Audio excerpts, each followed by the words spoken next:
Oh, yeah. So who would have saw Atlanta upsetting Buffalo? I guess you Yeah. kind of did, and you were right. Well, and not entirely. To be fair, You saw I felt kind of strongly coming. about it.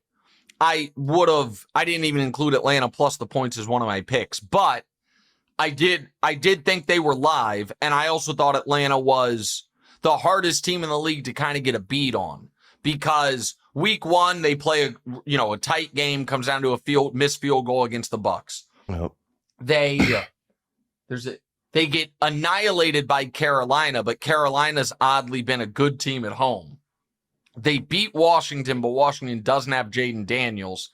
And then there's one other game they played. I forgot what it was. And then they had a bye.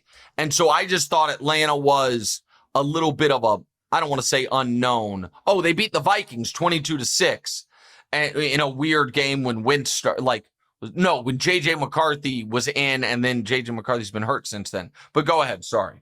Yeah, so Bijan and Drake London accounted for 396 of 443 yards on offense.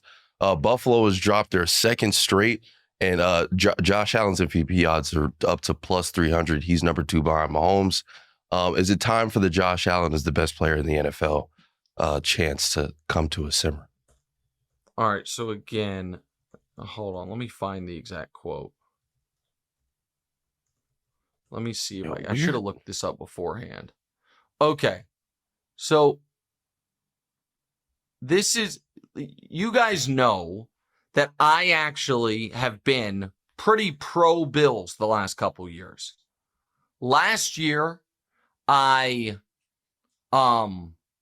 everybody thought they might be in a rebuild, I thought they'd make the AFC Championship game. I thought they'd be really good. They were. This year, I once again picked them to go to the AFC Championship game, and I've been pretty consistent that I think Josh is the second best quarterback in football.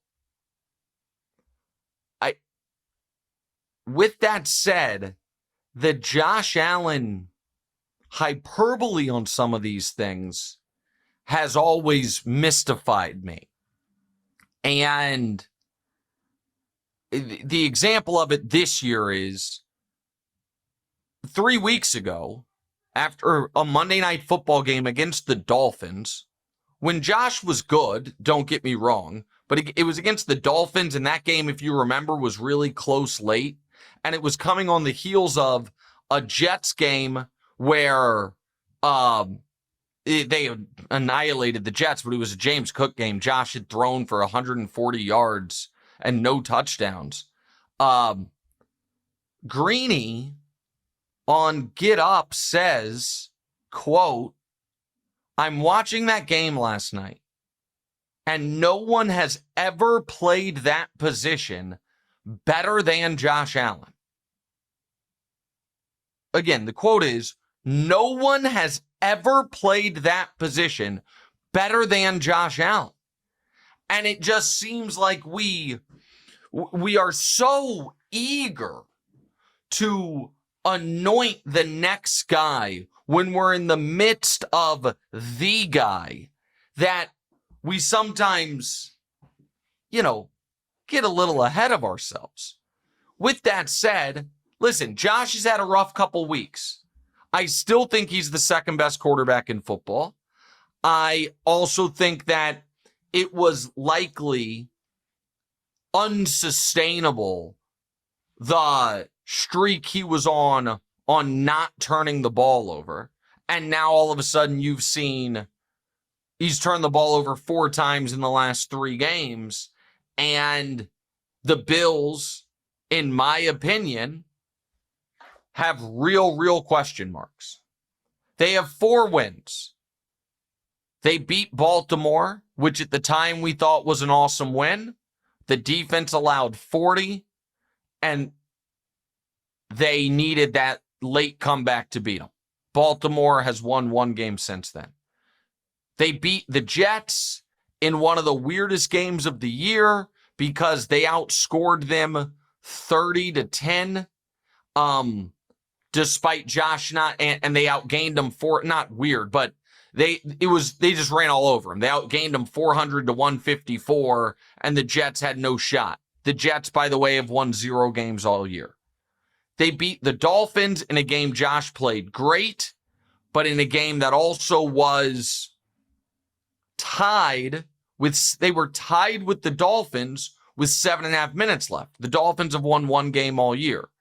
They beat the Saints in a game that the Saints thought they took the lead in the fourth quarter only to have a touchdown overturned. They had to settle for a field goal, and that game was a 2-point game in Buffalo with 7.5 minutes left. The Saints have won one game all year.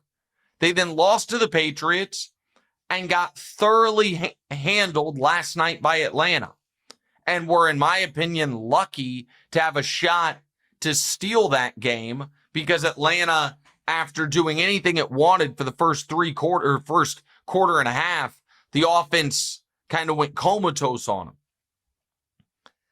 And the Bills are now in a spot where they have squandered already, DeMonze, what was supposed to be their biggest edge for this season, which is an incredibly soft schedule that would lead them to their first 1 seed since Jim Kelly was the quarterback.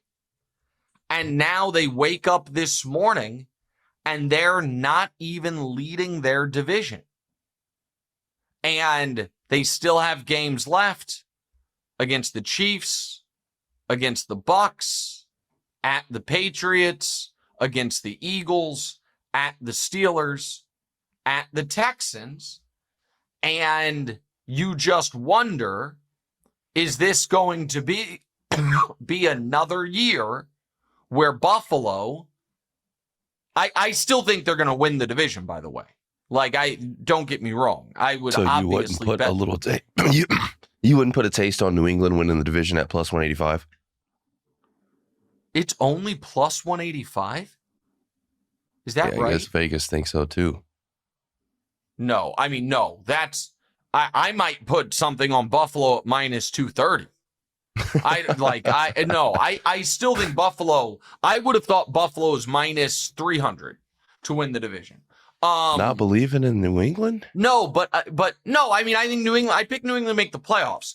I just think Buffalo is still going to win 11 games at least. And I don't see New England, but regardless, my point is this. It sure looks like it's going to be a season like we've seen a lot with the Bills, where they win the division, but they don't get the bye. They beat the hell out of a team in the wild card round, and then they play someone in their weight class in the divisional round or the conference championship game and get beaten. And it's really crazy how bad that defense has looked this year. The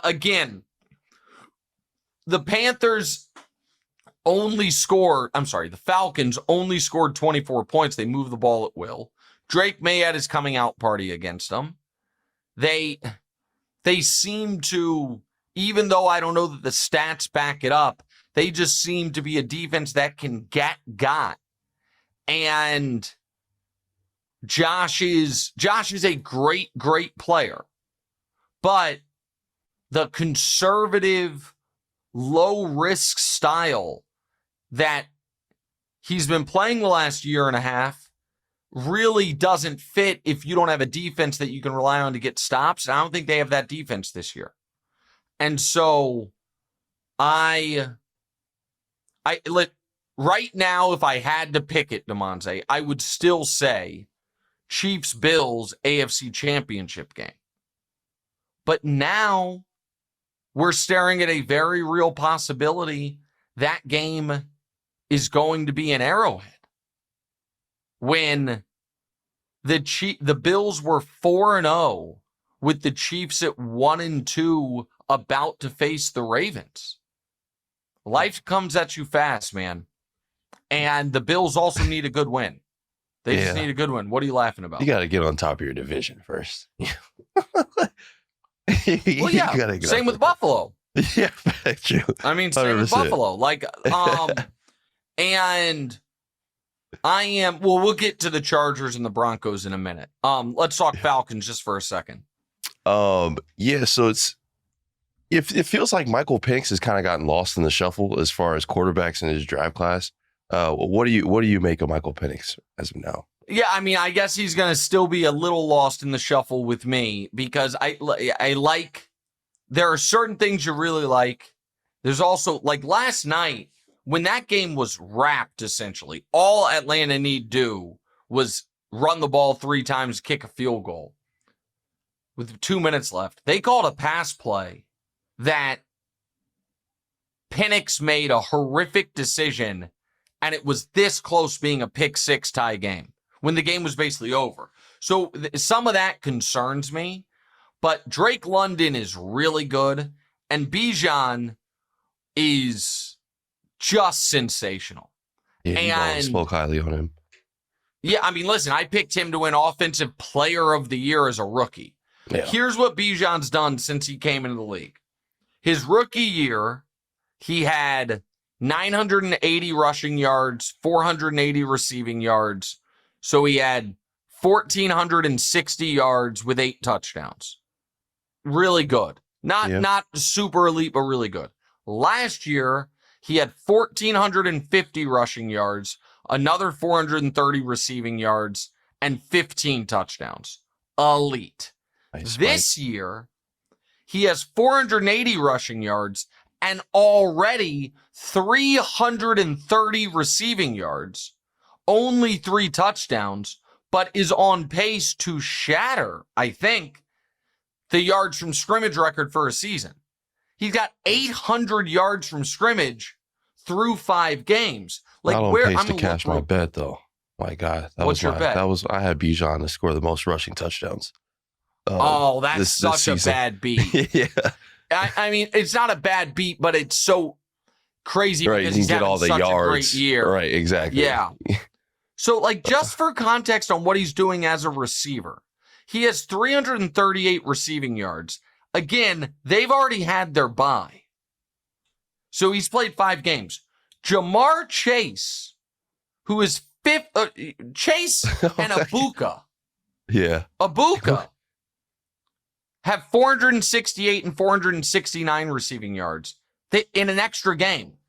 So he's averaging. That's ridiculous. I mean, that's crazy. Yeah. He is on a yards per game basis. Right now, he is. Where is he? Oh, I can't sort by that. But I mean, he's 68 receiving yards a game. He's top 20 in the NFL. He's so good. He's so good. By the way, the Falcons, my NFC playoff picks, DeMonze, going into the year, not in order, but just the 7. Eagles, Commanders, Lions, Packers, Bills. Bills. Hold on, wait. I'm going to have something wrong. Oh, no. You know what? I take it back. It was Eagles, Commanders, Lions, Bears, Packers, Bucks, Rams. I had the Falcons in, and then the Penix trade happened, and I took them out and put the Packers in. So that's what it was. Did I say the Penix trade? The Parsons trade happened. Pardon me. When the Parsons trade happened, I put the Packers in because I had them out. That's what it was. I was like, wait, did I have 8 playoff teams? But no, I think Atlanta's at least semi-legit.